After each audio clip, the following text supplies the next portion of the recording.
Tidak ada yang lebih bermakna dan berharga daripada kesihatan kami sekeluarga. Oleh itu, kami sentiasa mengamalkan minyak habatus sauda bersama madu. Titisan khasiat anugerah semula jadinya cukup membuatkan kami senyum bahagia. Minyak habatus sauda dan madu Kyrgyzstan keluaran Olive House. Pilihan keluarga kami.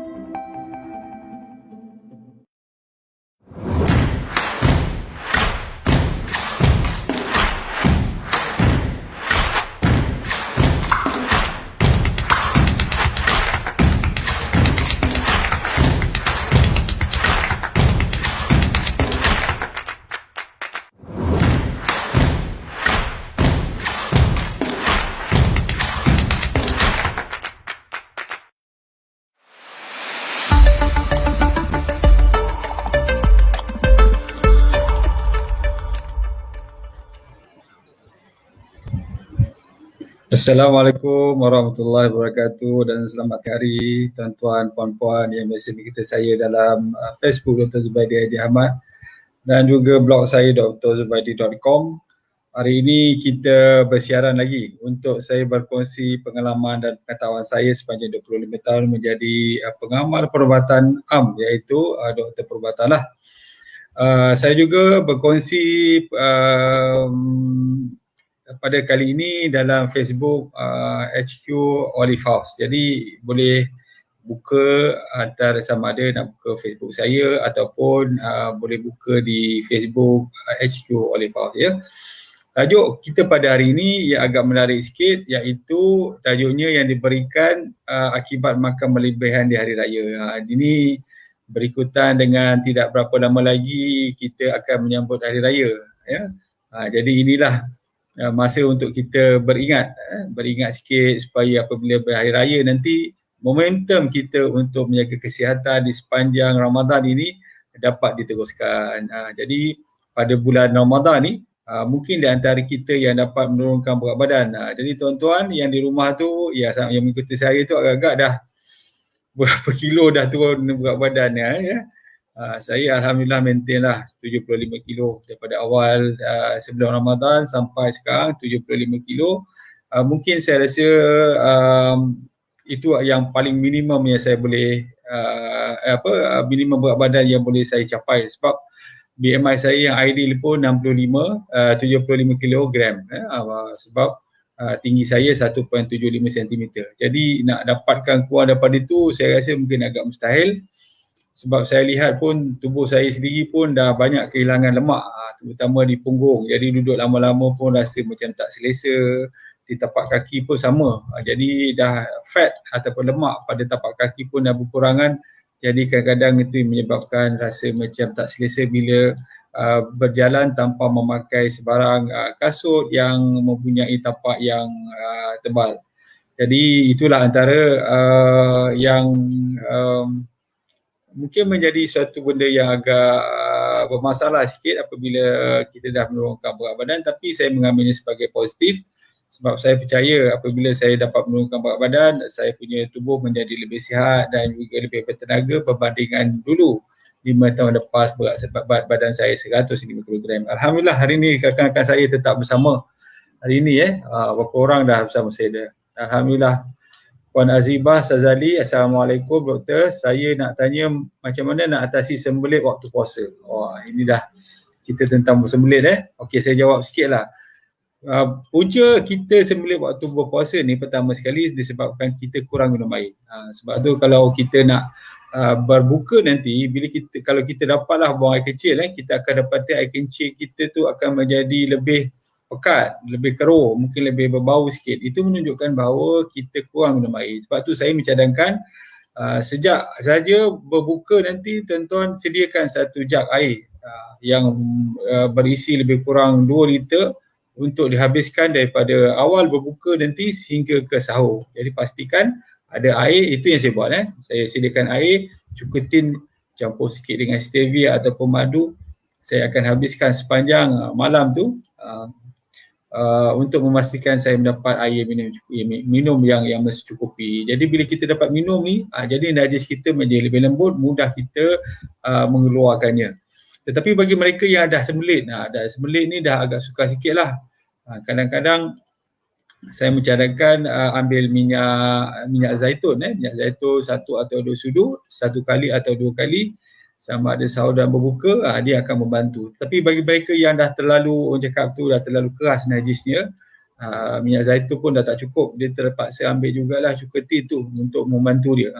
Saya pun sama juga, awal-awal dulu apabila kita tak perhatikan air yang kita minum ni, bila najis dah 2-3 hari tak boleh dikeluarkan, kita amalkan juga makan minyak zaitun tapi masih tak keluar, saya dah start amalkan balik cuka tin, bukan sahaja setakat untuk minum makan selepas makan atau sahur dan berbuka, tetapi juga sepanjang hari tu, sepanjang malam tu saya dah memang kalau minum air tu memang minum air cuka tin. Cuka tin campur sikit lah, rasa manis sikit sebab cuka tin dia acetic acid dia agak masam sikit, kita cairkan dengan air kosong, tapi masih lagi kita memerlukan mungkin madu, stevia ataupun mungkin ada orang gunakan gula karbon, bergantung kepada individu. Bagi mereka yang ada kecil manis, kena perhatikan pemanis apa yang mereka nak gunakan. Okey, Puan Nazibah harap dapat menjawab ya. Puan Hajiah Hasinah Faizal, Waalaikumsalam. Razia Ismail, Waalaikumsalam. Bazid Aziz, Alhamdulillah. Suhanam Jaafar, Waalaikumsalam. Sarina Khairuddin, Assalamualaikum. Syahrul Nizam Sabarudin, apple cuka okey tak doktor? Pun bagus juga. Berbeza dengan cuka tin, seperti mana yang pernah saya buat perkongsian, cuka ni bagus untuk penghadaman, terutamanya untuk menstabilkan gula dan kolesterol, sama ada kita nak ambil cuka tin ke, cuka apple ke, bergantung pada kita lah. Sebab kebaikannya itu bergantung pada buah tu. Kalau cuka apple, mineral dan vitamin yang ada dalam buah tu yang akan memberikan khasiat kepada cuka tu. Kalau kita ambil cuka tin, dia mineral dan juga vitamin dalam tin tu yang akan memberi khasiat kepada cuka tersebut. Pemilihan lah mana-mana yang suka. Tapi kalau saya sini, saya suka cuka tin. Sebab apa? Tin tu sendiri memberikan lebih mineral dan juga vitamin di dalamnya. Okey, kita tengok lagi sebelum kita mulakan ni ya. Puan Fatimah Abdullah, Waalaikumsalam Puan Fatimah, selalu mengikuti saya ni. Puan Azibah Razali, terima kasih doktor atas jawapan sama-sama. Hani Karim, Alhamdulillah clear Izra, terima kasih berkongsi. Suhaila Ibrahim, Alhamdulillah clear.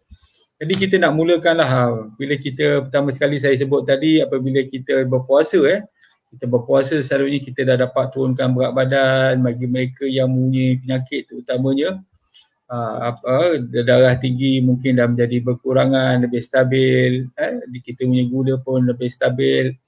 Untuk kolesterol ni selalu ambil masa lebih kurang 3 bulan lah untuk dapatkan keputusan dia. Kadang-kadang kalau kita ambil sebulan pun dia tak nampak perbezaan.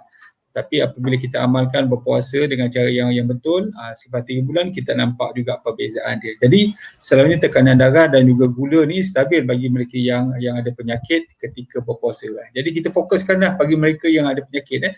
Bagi mereka yang muda tak ada penyakit ni, of course lah kadang-kadang makan lebih sikit tak menunjukkan apa-apa, tetapi bagi mereka yang ada penyakit kronik ni terutamanya, makan berlebihan tiba-tiba gula terus naik, makan berlebihan tiba-tiba tekanan darah boleh naik. Jadi apa yang kita nak sebutkan pada hari raya nanti, supaya kita lebih berhati-hati berhati-hati untuk kita memilih makanan yang kita ambil. Saya nak bawa satu contoh lah. Boleh Nakib kita tunjukkan gambar lemang yang intro tu. Lemang, sedapnya lemang tahukah kita bahawa 3 potong lemang yang setebal 1 cm tebal dia, dan juga 2 sendok atau 4 ketul rendang ayam bersamaan dengan 500 kilokalori. Ini intro lah. Saya nak menunjukkan bahawa bila kita makan lemang ni, memang dia punya kalori dia agak tinggi.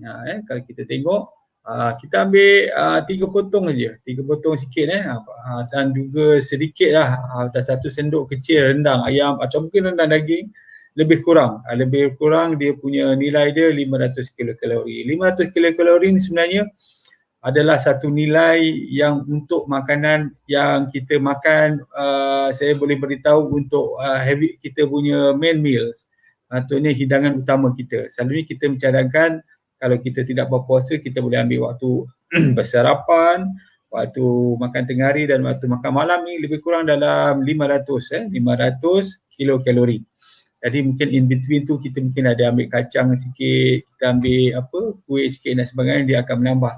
Tetapi bagi tuan-tuan yang perempuan yang ingin menjaga kalori, selalunya kita mencadangkan 3 makan tengah hari, 3 makan besar atau 3 main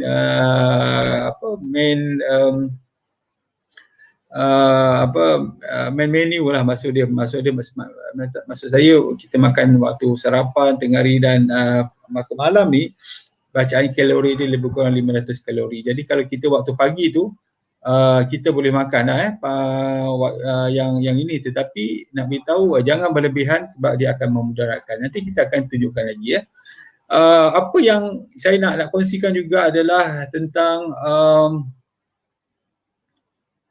sebentar, kita nak kongsikan bagaimana kita, bagi mereka yang ingin menjaga berat badan selalunya kita memerlukan lebih kurang antara 2,000 hingga 2,500 bergantung pada berat badan.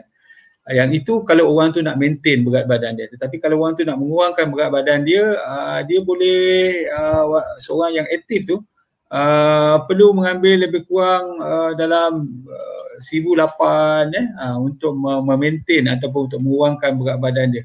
Maksudnya kalau dia dah dapat kurangkan nak mengurangkan berat badan, jadi pemakanan dia kena kurangkan sikit dan aktiviti fizikal dia terus terpaksa dia tingkatkan. Tetapi saya mencadangkan maksimum antara 2,000. Kalau nak kurangkan berat badan, kurangkan daripada 2,000. Maksud dia mungkin kalau 500 pagi, 500 tengah hari, 500 malam. Kilokalori mungkin dah dapat menunjukkan penurunan berat badan dengan kita bereksersis dan sebagainya. Okey, apa yang kita boleh sharekan satu lagi Rakib tentang gambar rendang yang berjumlah 130 kilokalori. 130 kilokalori. Macam mana kita nak menggunakan dia ataupun macam mana kita nak membuangnya kembali daripada makanan yang kita makan.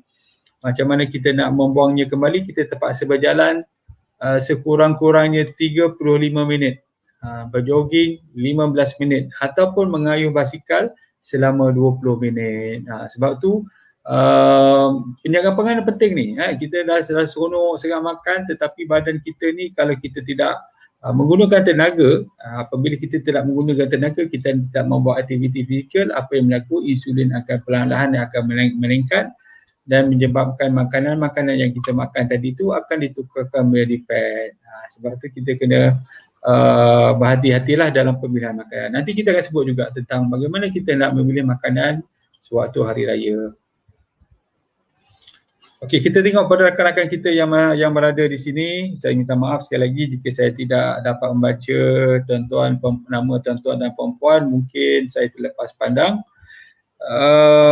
Baik, kita tengok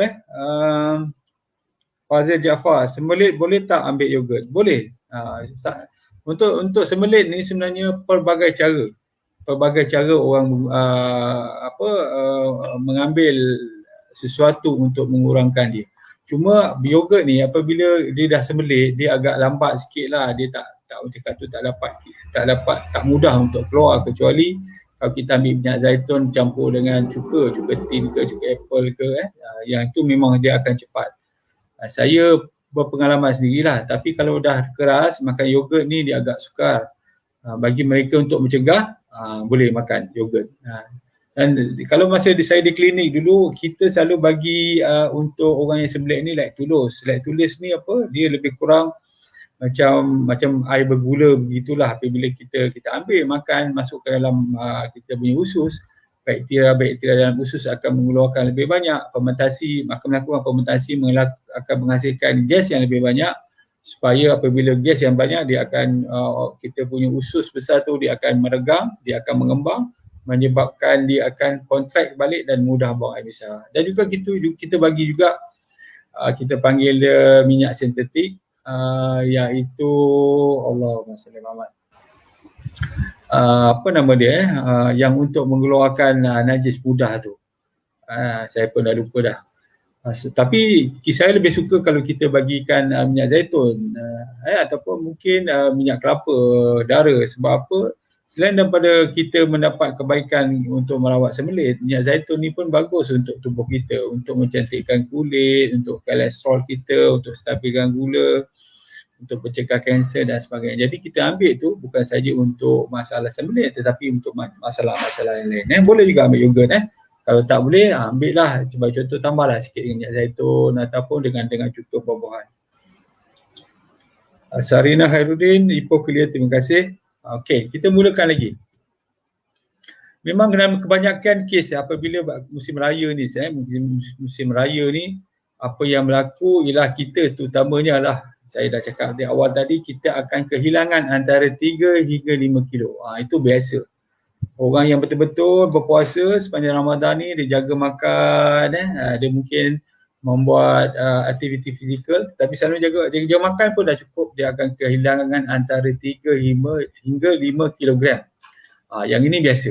3 hingga 5 kilogram ni sebenarnya adalah biasa. Tetapi apabila dalam musim hari raya ni, apabila kita tidak sangat memberikan fokus terhadap pemakanan kita, selalunya lah dia akan naik balik 3 hingga 5 kilo. Sebab 3 5 kilo ni pada saya dia lebih kepada berat air. Berat air maksud dia apabila kita berpuasa, kita tak minum air, kehilangan berat badan melalui air kita. Jadi kita akan turun. Jadi janganlah terlalu suka sangat. Sebab selepas antara 3 hingga 5 kilo ni, dia akan perlahan, dia akan lebih sukar. Itulah sebenarnya pembakaran lemak tu. Kalau kita berjaya selepas 5 kilo, itu bermaksud lemak dalam tubuh kita dah dibuang ataupun dibakar. Kalau kurang daripada itu semua air saja. Sebab tu dia sukar sikit.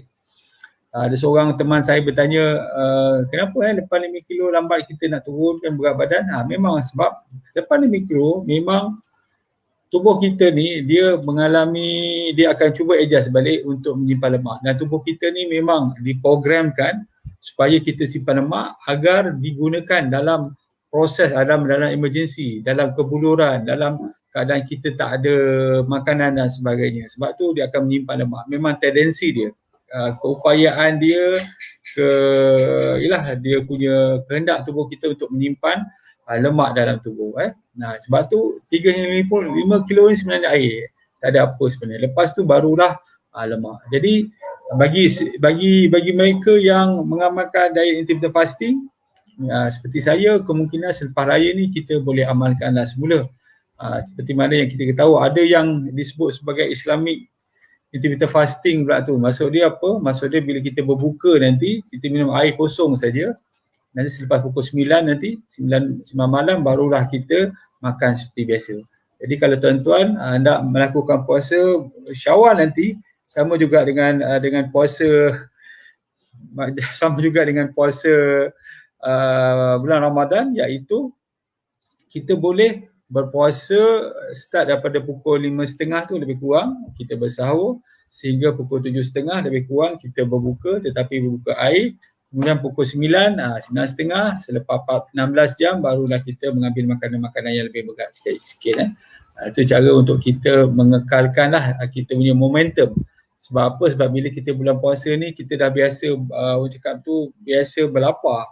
Jadi apabila kita pergi ke bulan Syawal nanti, hopefully perasaan atau rasa lapar ni kita dah biasa, dah memang kita dah tak ada masalah lagi. Sebab tu nanti apabila kita berjamu selera, nanti saya akan kongsikan beberapa tip yang mana mungkin membantu kita untuk menjaga pemakanan kita. Okey, sebelum tu kita nak kongsikan juga beberapa kalori makanan yang biasa kita makan. Antaranya ialah lemang. Boleh Nakib kongsikan kalori untuk lemang ni?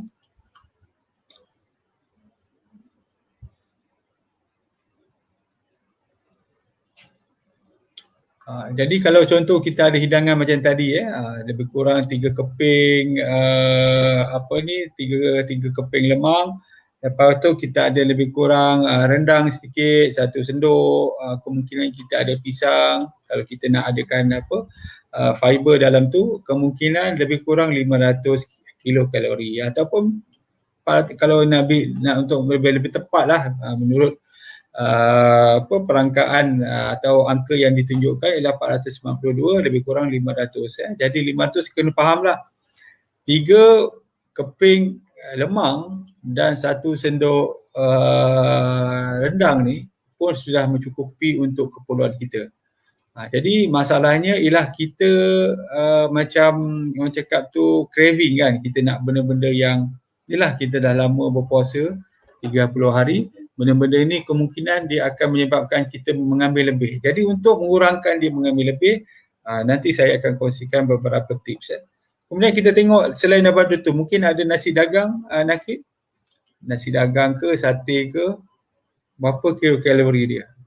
Ini hidangan biasalah waktu pagi raya kan. Jadi nak beritahu bahawa boleh ambil, tak ada masalah, tetapi jangan berlebihan, sebab bila kita berlebihan, kita dah balik kepada trend yang mula-mula itu. Contoh kita ada sate kita ada sate ayam contoh. Kita tambahkanlah sikit dengan nasi empek, kita tambahkan sikit dengan timun, ada kuah kacang, mungkin ada sikit tembikai untuk kita makan. Ni pun lebih kurang 500 kilokalori. Jadi kalau katakan sebagai contoh, kita nak ambil, ini adalah 500 kalori pada saya kalau kita lah nak mengurangkan berat badan untuk menjaga kesihatan. 500 pagi, 500 tengah hari, 500 malam dinner. Jadi in between tu mungkin kita ada ambil sikit, mungkin dalam lebih kurang dalam 500 lagi dah jadi 2000. Itu sebagai contoh mudah lah. Maksud dia antara pagi dengan tengah hari tu mungkin kita ada makan sikit cakap tu. Mungkin makan ambil sikit. Kalau saya lah kita ambil kacang sikit dengan air kosong, ataupun mungkin kita just ambil kopi kita kopi kosong, mungkin ada yang letakkan madu sikit.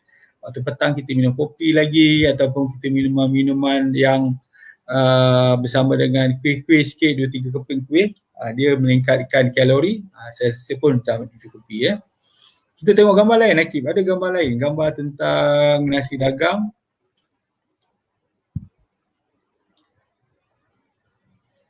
Nasi dagang pun lebih kurang sama jugalah kalau kita pilih nasi dagang sebagai contoh. Dia pun lebih kurang berapa kilo kalori tu. Nasi dagang lebih kurang 500 juga, 496 kilokalori. Nasi dagang yang lengkap ni. Termasuk apa tu? Termasuk jambu batu ni untuk kita mendapatkan fiber. Jadi ada ikan, ada nasi dagang, yang itu lebih kurang 500 kalori. Kalau kita tambah lagi dia dah menjadi 1000 dah. Contoh kalau kita makan 1 bungkus tak cukup, ataupun kita ambil satu lagi, dah menjadi 1000 kilokalori, kemungkinan kalau kita ambil setakat tu tak apa lagi, tapi kalau kita membuatnya beberapa hari sepanjang minggu di hari raya, yang itu yang menyebabkan badan kita akan bertambah berat, dan juga mereka yang ada diabetes, hypertension, kemungkinan mengalami masalah peningkatan gula dan juga tekanan darah. Terutama apabila kita musim ni PKP, tak tahu apa nak buat, kawan-kawan pun tak ada datang, kita pun tak keluar, duduk rumah. Jadi tu kadang-kadang tu cepat lapar tu. Jadi cepat lapar, kita tengok ke dapur lagi. Apa yang ada? Makan, menyebabkan kadang-kadang kita rasa lemah. Tapi bagi mereka yang ada diabetes, hypertension dan kolesterol ni, saya mengharapkanlah supaya kita menjaga betul-betul. Jika tidak, selalunya kitalah orang yang pertama sekali yang menghadapi masalah berbanding dengan mungkin anak-anak kita yang masih muda, ataupun mungkin orang muda yang lain. Kita yang dah ada penyakit ni akan menjadi orang yang pertama mengalami masalah. Pertama sekali akan rasa letih, rasa penat, rasa letih, kemudian rasa macam perut sebu dan sebagainya. Kita lah orang pertama sebab kita dah ada masalah metabolik. Okey. Yang lain, Nakib, ada gambar yang lain kita kongsikan?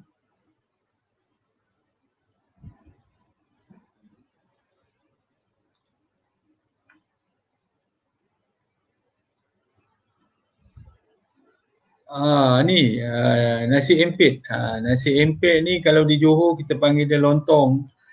Memang antara juadah ataupun makanan yang disediakan oleh ibu saya lah, memang antara favourite saya setiap pagi raya tu lah dia.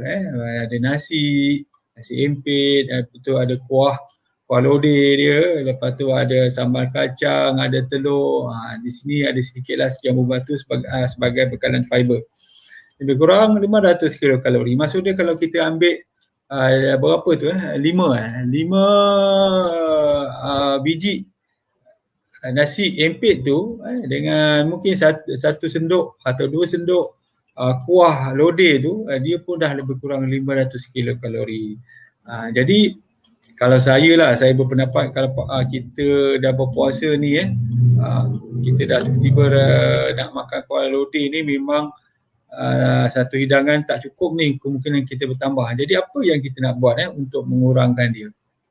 Jadi kita tengoklah beberapa tips yang mana mungkin kita boleh kongsikan bagaimana kita nak mengurangkan rasa lapar di bulan Ramadan ni, di bulan Syawal ni, insya akan mendatang.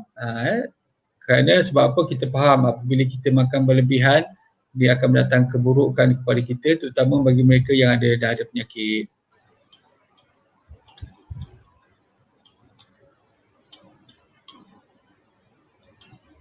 Jadi kita tengok dulu rakan-rakan kita yang ada di sini.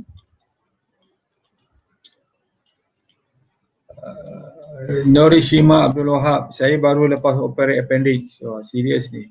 Apakah pemakanan terbaik untuk saya? Perlu ke pantang lain selain daripada mi kuning? Okey, untuk yang appendix ni, dia melibatkan usus besar. Usus besar yang mana di ujung tu dia akan ada, kita panggil dia lebihan. Sebab tu kita panggil dia appendix. Appendix ni selalu dapat jangkitan kuman lah. Apabila dia menjadi merah pun dia dah sensitif, dia dah ada keradangan. Bila kita tekan daripada luar sendiri atau mungkin kita bergerak dan berjalan dan sebagainya, dia akan merasa sakit. Appendix ni juga dia boleh pecah. Ini yang keadaan yang dah lebih teruk. Apabila dia pecah, keadaannya menjadi lebih teruk, dan selalunya doktor akan membuka ruangan yang lebih besar. Maksudnya dia rongga jahitan tu, dia punya incision tu, dia akan buka besar untuk dia membasuh bahagian peritoneum sekelilingnya yang mungkin ada nanah dan sebagainya. Tapi bagi mereka yang mungkin peringkat awal masih merah saja, dia doktor akan potong dan ikat lah. Jadi makanan apa yang sesuai untuk mereka? Jadi pertama sekali, bagi mereka yang sudah dibenarkan untuk makan, jadi tak boleh makan sehingga doktor kata okey. Tanda dia okey ke tak okey, selalunya kita akan mendengar perut kita berbunyi, bunyi pergerakan peristalsis tu lah. Bunyi krak itu, mungkin maksud dia perut kita dah mula untuk berfungsi. Jadi sebab itu dibenarkan makan. Jika tidak, apabila perut kita masih lagi keadaan rehat, tak berfungsi, apabila kita makan, dia boleh menyebabkan pelbagai tidak hadaman ke dalam perut, dan itu boleh juga menyebabkan masalah kekembungan dan sebagainya. Jadi sebab itu tunggu arahan doktor. Doktor kata boleh makan, selalunya dalam 3 hari, itu pun paling lambat lah dah boleh makan. Kecuali bagi mereka yang mungkin mengalami komplikasi pecah dan sebagainya. Bagi yang biasa tu selalunya dalam masa 3 hari tu dah boleh makan. Jadi apa makanan yang bagus untuk mereka? Pertama sekali saya mencadangkan pemilihan makanan untuk luka tu sendiri. Pertama untuk perut, yang kedua untuk luka. Untuk luka ni kadang-kadang kita mencadangkan untuk sembuh ni makanan yang banyak fiber, itu yang paling utama, sebab fiber ni dia akan menggalakkan pergerakan peristalsis, tidak sembelit dan sebagainya. Fiber sangat bagus. Yang kedua, fiber ni seperti mana kita tahu dia ada 2 jenis kan, soluble dan non soluble. Yang kedua ialah makanan yang mengandungi vitamin. Yang ini selalunya daripada sayur-sayuran dan buah-buahan jugalah. Tadi fiber pun daripada sayur-sayuran dan buah-buahan, iaitu vitamin C, vitamin E, vitamin D. Ini bagus untuk luka dalaman, iaitu pada dia punya tempat appendix tu tadi yang dijahit, dan juga di luar di bahagian kulit. Carilah makanan-makanan yang ada vitamin C, vitamin D, vitamin E. Kalau rasa macam tak selera sangat nak makan sikit, bolehlah beli suplemen vitamin di farmasi. Untuk perut pula, saya mencadangkan ialah disebabkan oleh jangkitan kuman dan sebagainya, kadang-kadang doktor akan memberikan antibiotik. So antibiotik seperti mana kita tahu, dia akan membunuh semua kuman dalam perut, sama ada kuman baik dan kuman yang tak baik pun dia akan mati juga. Jadi oleh itu kita carilah makanan-makanan yang sesuai. Jika kita tidak ada masalah alahan ataupun lactose intolerance, kita boleh ambil yogurt, kita boleh ambil susu untuk meningkatkan kita punya kuman-kuman yang baik dalam usus. Tapi kalau kita ambil fiber pun dah okey. Fiber pun dah jadi. Kita ambil pisang, kita ambil jambu batu, kita ambil temikai. Kurangkan makanan-makanan yang berproses, kurangkan makanan-makanan yang mengandungi refined karbohidrat, kurangkan makanan-makanan yang mengandungi trans fat. Itu paling tiga. Tiga paling penting sekali kita kurangkan, dia sangat membantu kita. Sebab apa? Kadang-kadang apabila kita tak menjaga makanan, kemungkinan dia kemungkinan kita akan mengalami satu keadaan yang dinamakan sebagai adhesion colic. Ini biasa berlaku ni. Adhesion colic maksud dia lekatan pada usus dan juga pada dinding perut. Perut kita, abdomen kita, dia akan melekat, menyebabkan peristalsis tu tak boleh berlaku. Maksud dia usus kita patutnya dia bergerak di dalam kita punya peritoneum ni. Disebabkan oleh lekatan dia tak boleh bergerak, dia mengganggu. Yang akhirnya menyebabkan kita kembung, menyebabkan kita rasa sakit, tersembelit dan sebagainya. Jadi carilah pemakanan-makanan yang kita sebut sebagai pemakanan atau diet anti-inflammatory. Yang ini boleh google lah, kita boleh baca sebab mudah saja penerangannya. Okey, kita tengok lain. Cik Aida, saya baru plan nak buat nasi dagang. Saya seperti mana saya beritahu kita bukannya cakap benda ni tak bagus, bukan. Maksudnya kita nak makan nasi empit ke, nasi dagang ke, boleh kita makan. Cuma kita mencadangkan pengambilannya tidaklah terlalu banyak, tidaklah berlebihan. Kita boleh buat, kita nak jamu kawan-kawan kita, kita nak jamu sesaudara kita, boleh buat. Atau kita nak makan untuk di sini boleh, tetapi jangan terlalu banyak. Mungkin kita boleh ambil sedikit, satu piring untuk katakan untuk sarapan, ambil satu piring lagi untuk tengah hari dan satu piring lagi untuk berbuka, tak ada masalah. Asalkan dia seimbang, ada fiber, ada lemak sihat, ada protein, ada karbohidrat, ada pun dah bagus. Kena faham konsep, kita tak melarang. Boleh, tetapi cuma pengambilannya tidaklah berlebihan. Puan Azimah Sazali, saya on IF tau. Apakah tips untuk saya kekalkan berat badan? Macam saya cakap tadi, IF ni adalah kita menjarakkan makanan, jarakkan masa makan. Selalunya kita akan jarakkan 16 jam lah, 12 jam, 14 jam, 16 jam. Selalunya orang yang biasa buat 16 jam. Ada yang juga buat 23 jam. Ada orang sampai buat 2 hari dan sebagainya. Saya mencadangkan supaya kita tidak terlalu agresif, terutama bagi mereka yang ada penyakit, mereka yang dah berumur. Jadi tidak terlalu agresif, 16 jam pun setiap hari pun dah bagus. Jadi kalau tuan-tuan buat waktu pagi, maksud dia waktu sahur tu kita dah start makanan yang terakhir. Jadi waktu buka tu baru 14 jam di Indonesia kita berpuasa. Kita boleh minum air kosong dulu, kita sembahyang maghrib, mungkin kita nak sembahyang isyak, sembahyang tarawih dan sebagainya. Nanti balik sembahyang tarawih kita dah boleh makan macam biasa. Ramai orang bertanya, adakah bolehkah kita makan waktu malam nak tidur ni sebelum kita yelah kita makan waktu malam? Sebenarnya tak ada masalah sebab memang kita tak makan sebelum ni. Yang tak boleh tu makan waktu malam tu, kita makan sarapan, lepas tu makan tengah hari, makan petang, makan malam, nanti malam lagi nak sebelum tidur pun nak makan. Yang itu yang menyebabkan masalah. Tetapi kalau kita memang berpuasa, nak makan tak ada masalah sebab memang kita memerlukan kalori, nutrisi dalam pemakanan kita. Cuma bagi mereka yang ada GERD, kita cadangkan 2 jam sebelum makan tu, sebelum tidur tu, janganlah makan makanan yang berat. Makan setakat mungkin setengah orang nak dapatkan dia punya faedah 16 jam tu, dia ada autophagy dia tu.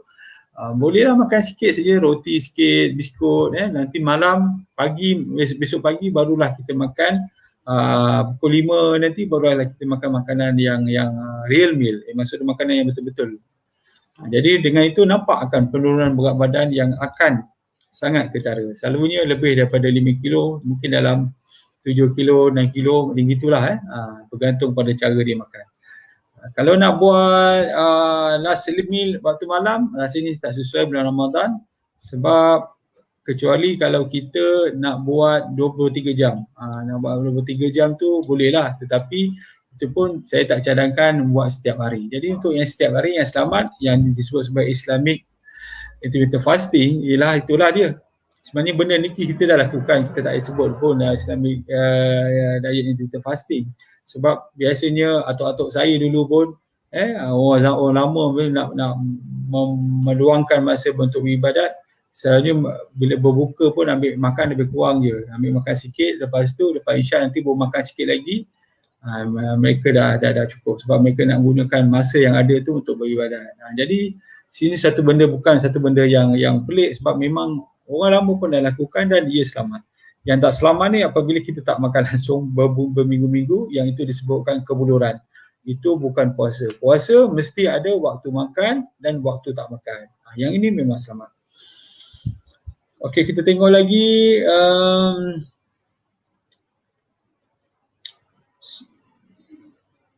So Hanum Jaafar, jika ada masalah selalu sendawa ataupun banyak angin dalam badan, apa makanan yang perlu dielakkan?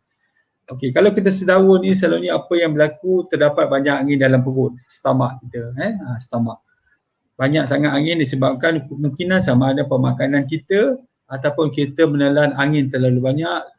Sebagai contoh, orang yang minum air bergas ataupun orang yang ambil mengunyah chewing gum, ataupun orang yang kadang-kadang dia minum air tu dia secara orang cakap dengan cepat, air masuk dengan udara sekali masuk, memang perut akan penuh dengan angin, yang ini dia akan menyebabkan sendawa. Tapi angin dalam badan ni dia tak ada konsep angin dalam badan dalam perubatan moden. Angin dalam badan dalam konsep perubatan Melayu ada. Apa maksud dia? Ialah badan kita akan rasa sakit-sakit, rasa tak selesa, rasa melemah. Itu hanya menunjukkan badan kita mengalami keradangan. Jadi keradangan. Keradangan ni boleh berlaku pada orang, selalunya orang yang dah ada penyakit dah. Diabetes, hypertension, kolesterol atau immune disease dan yang lainnya. Dia dah ada masalah tu. Jadi keradangan ni dalam tubuh memang ada saja.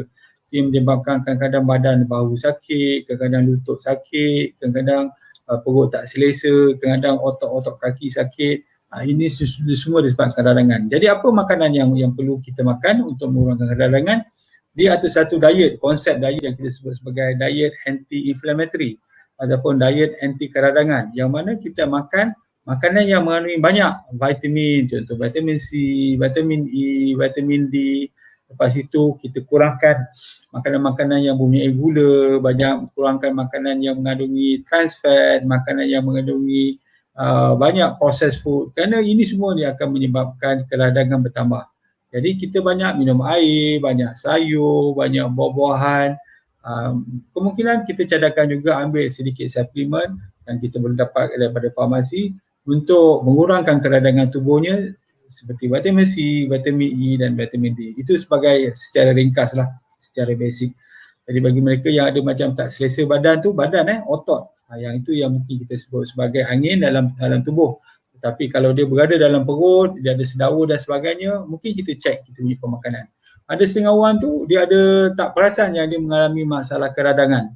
Bukan keradangan, masalah alahan makanan, ataupun mengalami masalah lain yang berkaitan dengan pemakanan. Seperti contoh macam saya sebut tadi lah, kalau susu, dia mengalami lactose intolerance, maksud dia susu ni tak dapat dihadamkan, menyebabkan perut dia menjadi kembung, dispepsia, tak selesa dan sebagainya.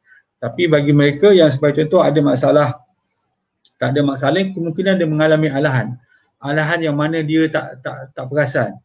Dia ingat sebagai contoh dia ada alahan pada telur, tetapi rupanya dia ada alahan pada udang.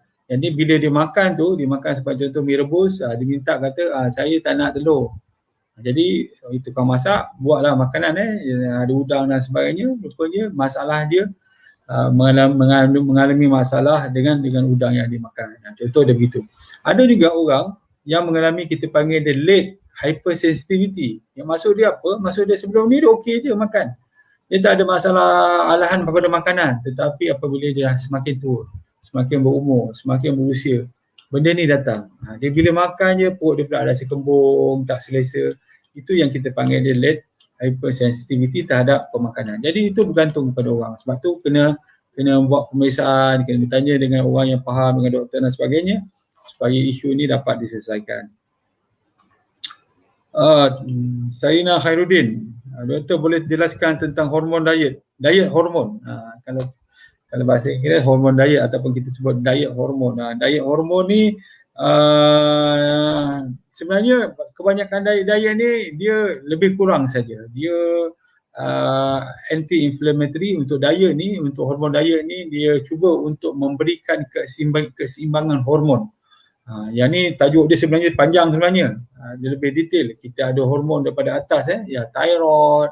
Lepas tu kita ada bawah sikit, kita ada suprarenal gland kita atau kelenjar suprarenal ni dia ada macam-macam, dia ada kortisol, dia ada apa lagi, dia pelbagai. Lepas tu bawah ada lagi, kita ada kalau perempuan ada estrogen, progesteron, kalau lelaki ada testosteron dan sebagainya.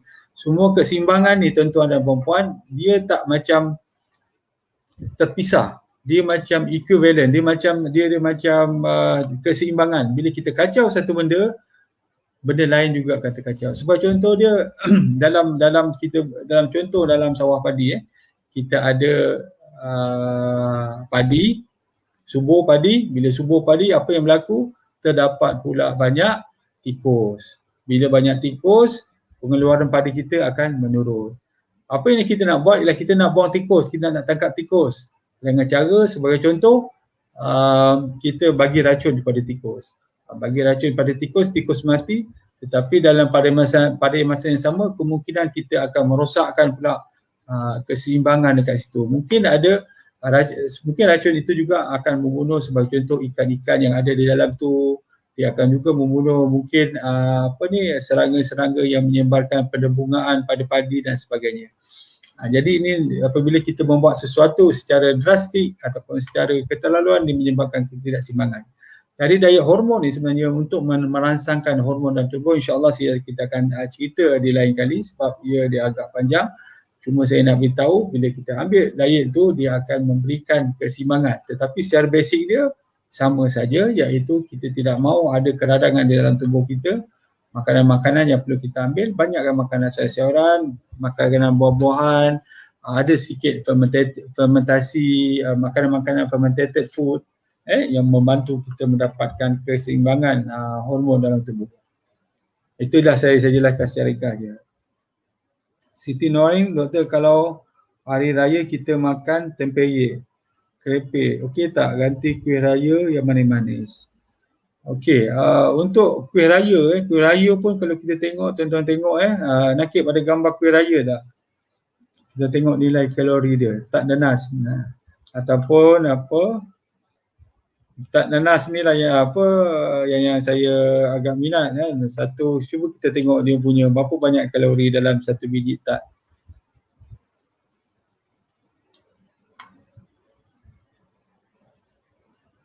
Kuih, dalam situ kuih Nakib, ada ni. Ada gambar tentang kuih. Dia tulis situ, tak ada Okey, tak apa. Untuk pengetahuan sebab contoh kuih tart ni satu biji je lebih kurang 60 kilokalori. Jadi kalau ambil 10 biji dah 600, lebih kurang kita makan makanan yang agak berat jugalah. Sebab tu kalau nak ambil mungkin ambil sedikit saja, 1-2 untuk rasa untuk rasa. Tempeyek pun sama. Tempeyek masaknya apabila digoreng kan. Digoreng seperti mana tahu dia akan menyerap lebih banyak minyak. Minyak ni menghasilkan lebih banyak kalori di dalam makanan kita.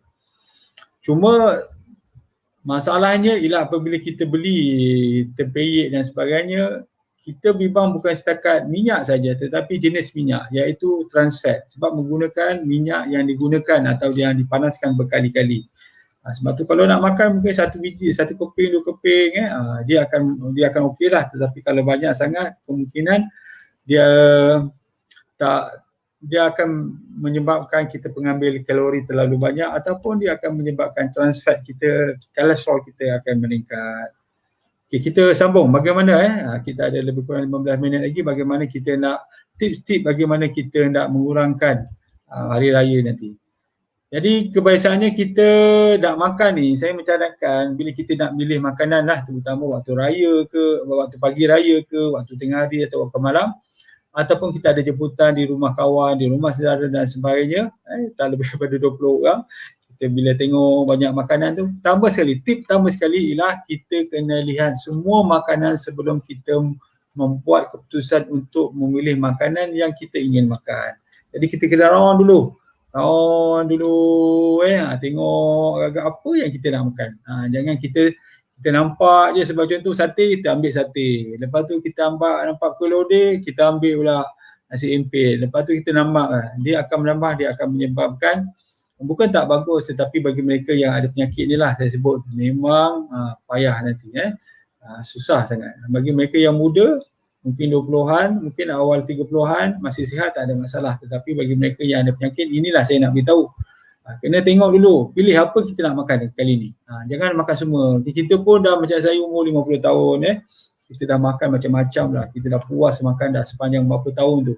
40 tahun, 45 tahun, 50 tahun kita dah makan, kita dah puas makan. Takkanlah kita nak jadi macam budak-budak kan, kita nak berebut makanan dan sebagainya, cukup-cukup lah. Kita just rasa menaikkan banyak buah dan sebagainya. Jadi dia punya tip pertama sekali ialah kita kena lihat semua kuih dan kita membuat keputusan apa yang kita nak makan. Jadi bila kita dah makan tadi, kita ambillah satu pinggan. Sebab contoh yang tadi saya sebut tadi, kita ambillah kuih nasi empit, 3 keping, 4 keping, sate mungkin 4-5 cucuk, kuah-kuah sikit. Kalau kita nak ambil lodeh pun sama, kita nak ambil nasi dagang dan sebagainya, kita ambil satu sudu dengan ikan, dengan sikit sayur, mungkin tak ada sayur, mungkin kita ambil buah dan sebagainya. Jadi pemilihan ini sebenarnya akan membantu kita untuk kita mengawal. Jadi bagi mereka yang rasa macam tak cukup tu, saya cadangkan minum air kosong dulu. Minum air kosong. Bila air kosong ni sebenarnya dia akan menyebabkan kita punya appetite tu, selera kita tu dia akan stabil sikit. Kalau tak, bila kita perut lapar ni, dalam sebulan kita lapar berpuasa, yang ini akan menyebabkan kita agak memilih makanan yang banyak, ataupun kita berasa sedikit rakus terhadap makanan-makanan yang kita nampak macam semua macam sedap je.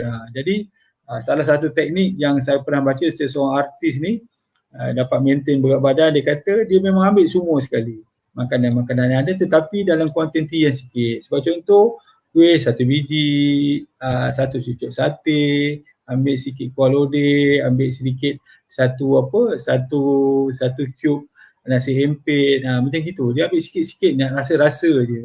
Sebab tu nampak, kalau saya sebut nama, perempuan mungkin kenal dia, bagaimana dia dapat mengekalkan berat badan. Memang antaranya yang boleh kita ikutlah tips yang diberikan. Jadi itu yang pertama. Yang kedua, kita pun, pada saya sekarang pun, kita pun dah kuranglah minum air manis, air bikarbonat berbanding dengan kita zaman dulu kan. Zaman saya masih kecil-kecil dulu, masih ingat kalau kita beraya di rumah orang, selalunya kita akan dihidangkan dengan air manis, air sirap. Sebab tu satu masa pula tu trend dengan air berkarbonat. Pergi semua rumah orang mesti ada air gas. Jadi sekarang ni saya rasa kita dah kembali dah kepada mungkin air yang tak bergas. Saya cadangkan untuk kita makan ni, nak menjamu orang ni, kita buat air teh, air kopi, yang kalau boleh kita asingkan gula dia. Bagi mereka yang nak tak gula, letak gula. Yang bagi mereka yang tak mau gula, boleh minum begitu saja. Ataupun mungkin ada stevia di tepi, ataupun madu, gula karbon dan sebagainya. Jadi ada orang ada memilih. Dan rasa manis pun bergantung. Kadang-kadang kita pergi rumah orang, kita rasa, manisnya, makanan minuman dia kan. Tetapi terpaksa minum juga sebab itulah air yang ada. Jadi sediakan juga air kosong. Air kosong ni wajiblah di setiap meja supaya orang boleh mengambil air. Jadi selain daripada makan makanan tu, kita boleh ambil air kosong. Kalau kita nak air kopi dan air teh kemudian. Jadi air kosong tu. Dan pemilihan makanan tu jangan lupa kita ambil lah sayur-sayuran, buah-buahan. Yang ini sangat penting. Ini sangat penting bagi memberikan kita fiber ataupun memberikan kita serat di dalam tubuh kita supaya kita tidak tidak menjadi sembelit, dan juga memberikan banyak kita punya phytonutrien di dalam buah-buahan dan sayuran. Okey. Selain daripada itu, cuba kurangkan benda-benda yang bergoreng. Bukan tak bagus benda bergoreng ni. Kalau saya di rumah pun saya juga menggoreng.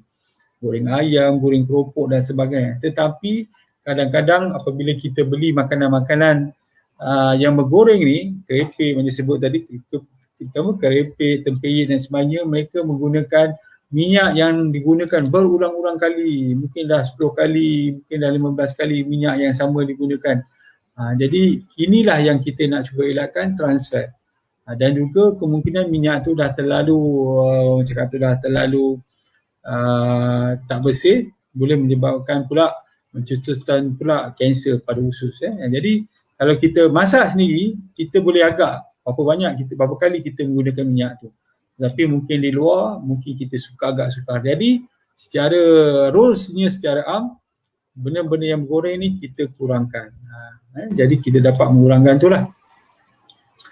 Dan juga saya mencadangkan sebagai contoh waktu pagi tu sebelum pergi masjid tu kan, kalau kita nak makan terlalu banyak pun kita akan merasa kekenyangan, kita nak tak selesa dan sebagainya. Elok kita boleh ambil beberapa biji kurma, beberapa biji buah dulu, mungkin sedikit makanan, jangan terlalu kenyang sangat. Yang ini dia akan membantu kita supaya kita tidak terlalu lapar nanti. Apabila balik nanti terlalu lapar dan kita nak makan banyak pula.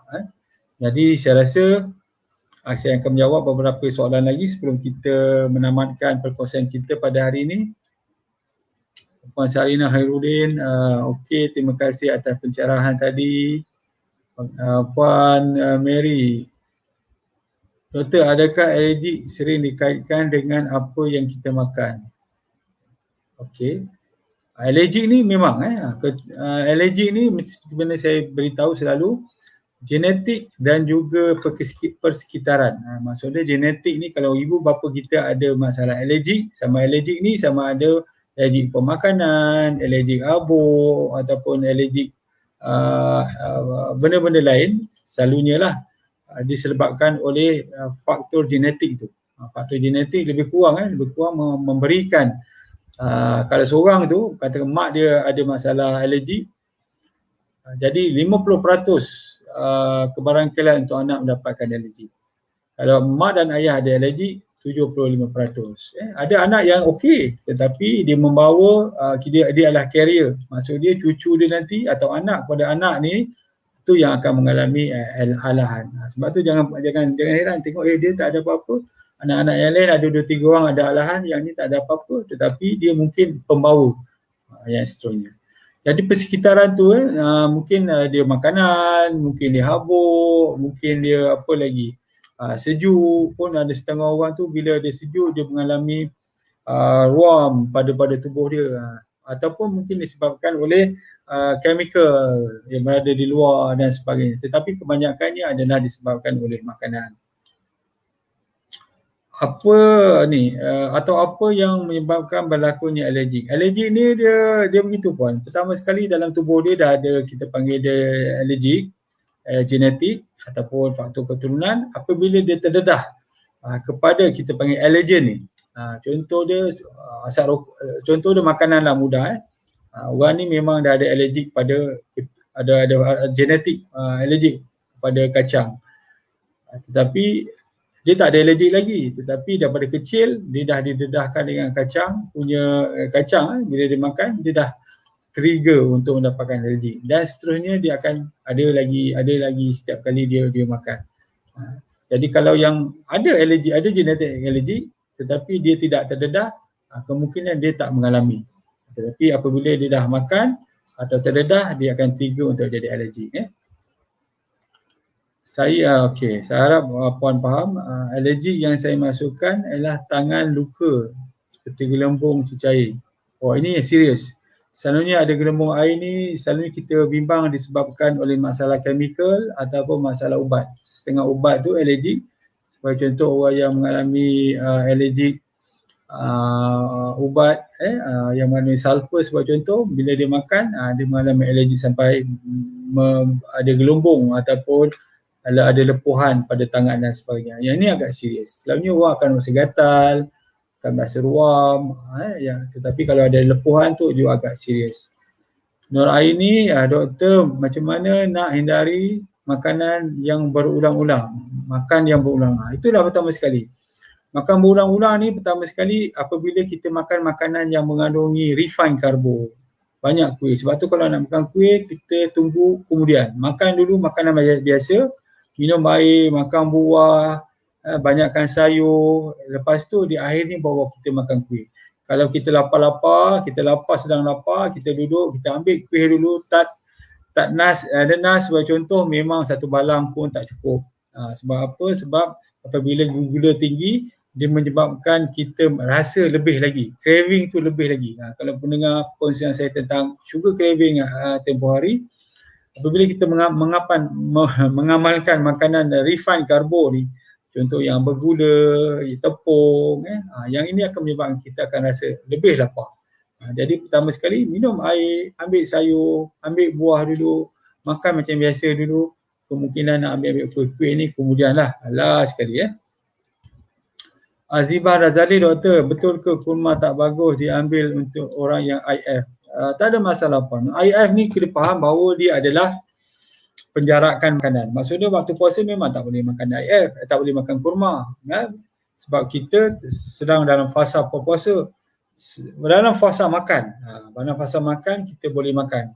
Jadi dalam fasa makan ni ada orang yang adopt, ada orang yang mengambil pendekatan sebagai contoh ketogenik, ada orang yang mengambil makanan sebagai contoh suku-suku separuh, ada orang yang mengambil makanan sebagai contoh Atkins. Jadi dia menggabungkan sebab IF ni hanyalah waktu. Cara pemakanan, ada orang tak kisah, dia nak kata dia nak makan macam biasa je.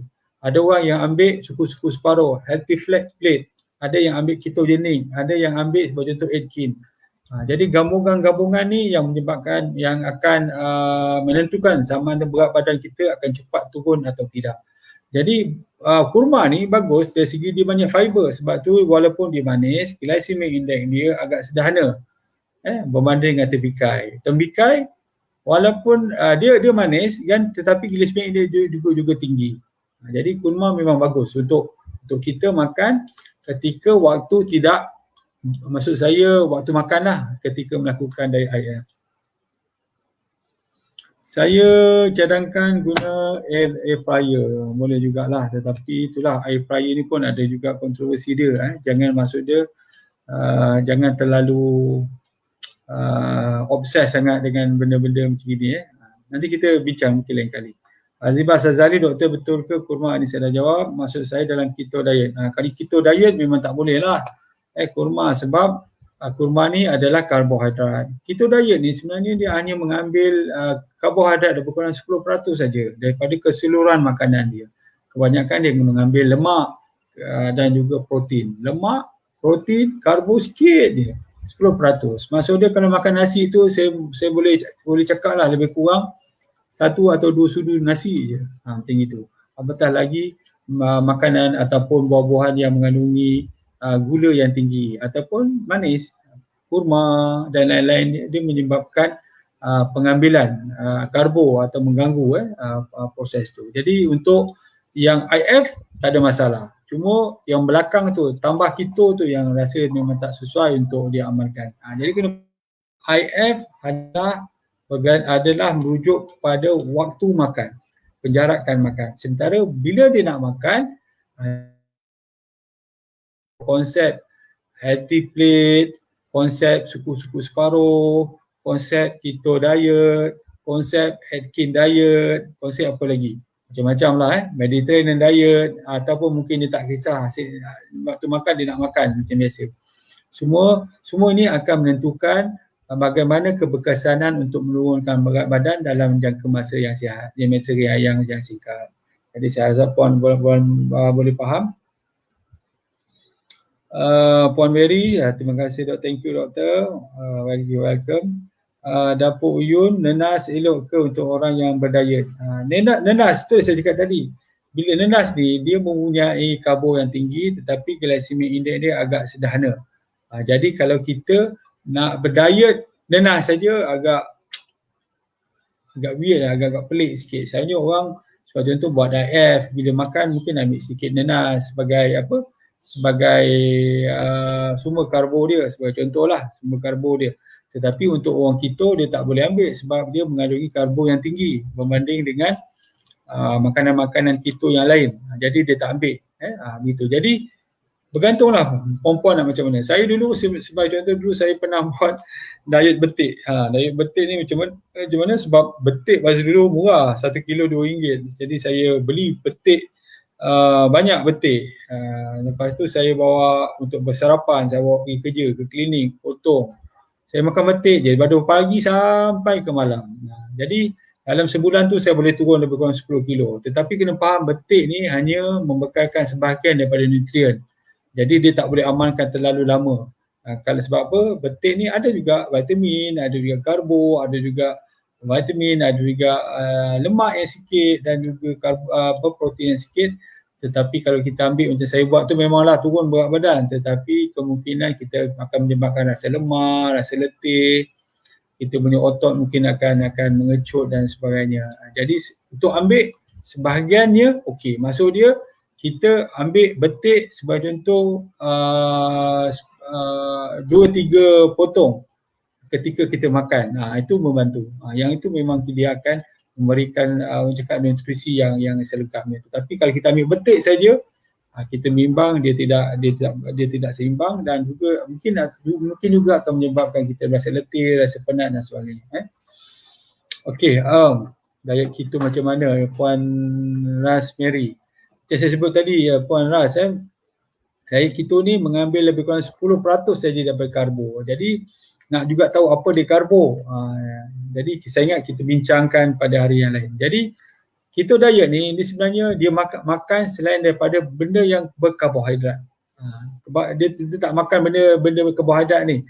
Dia tak makan sayur, dia tak makan buah, dia tak makan nasi, tak makan benda-benda bertepung, gula lagilah haram pada dia. Dia makan banyak benda berminyak, sama ada butter, kadang dia ambil olive oil, bukan setakat 1-2 sudu tetapi lebih banyak daripada itu, VCO dan sebagainya. Jadi lebih kurang begitulah. Nanti kita akan terangkan lagi. Puan Azibah Razali, cakap terima kasih sama-sama. Jadi begitulah tuan-tuan. Kita beringatlah sebelum kita berhari raya ni, maksud dia kita mempersiapkan fizikal dan juga mental sebelum kita memasuki hari raya supaya apa? Supaya pemilihan makanan nanti bukanlah yang menjejaskan tubuh dan kesihatan kita. Jadi terima kasih pada tuan-tuan dan puan-puan seramai lebih kurang 44 orang hari ini bersama saya. Saya ucapkan selamat Hari Raya Aidilfitri. Maaf zahir dan batin bagi pihak saya dan keluarga. Mungkin ada percakapan dan juga tingkah laku saya yang mungkin menggurui hati tuan-tuan. Saya ucapkan, saya mohon maaf dan juga insyaAllah kita akan berjumpa lagi di minggu hadapan untuk kita membincangkan topik-topik yang santai yang tetapi menarik yang kita boleh praktik dan kita boleh gunakan. Jadi tuan-tuan insyaAllah kita jumpa lagi. Assalamualaikum warahmatullahi wabarakatuh.